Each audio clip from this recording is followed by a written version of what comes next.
presented by RK Music. DJ बादल राज।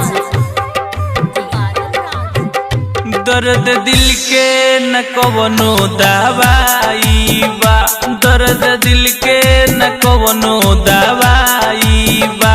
जब ई टूट जाला प्यार में, प्यार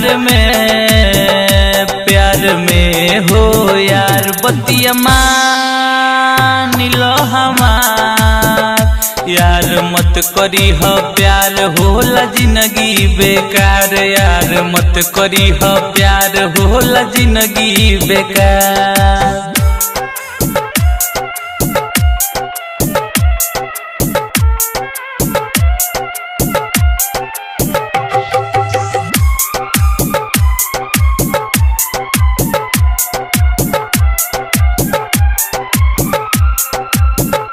प्यार ना केहू के भइल पूरा बा, सोचल सपना तो सब अधूरा बा।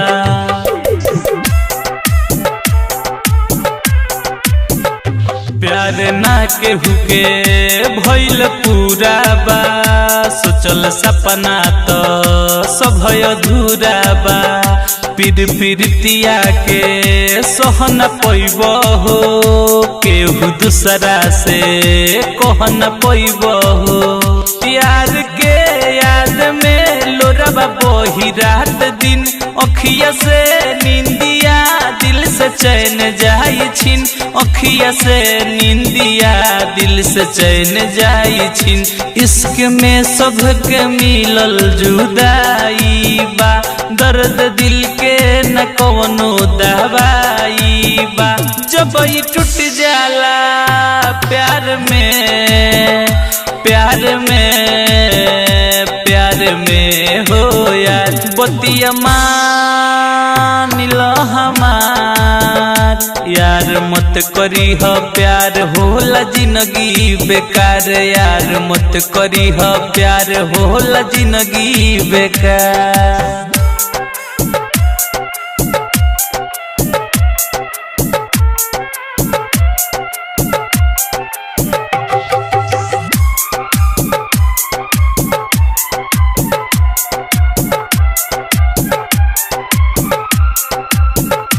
निक लागी ना खाना पनिया हो, होई बर्बाद ई जवनिया हो।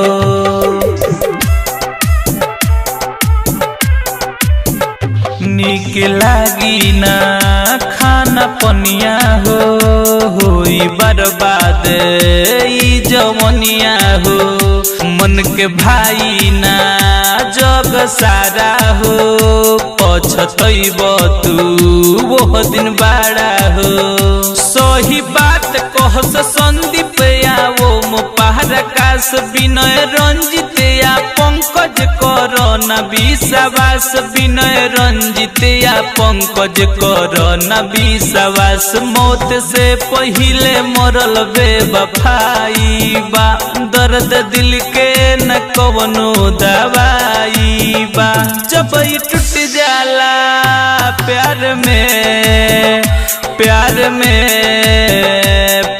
में हो यार बतिया मान लो हमार। यार मत करी हो प्यार होला जिंदगी बेकार, यार मत करी हो प्यार होला जिंदगी बेकार। RK Recording Studio, Gopalganj।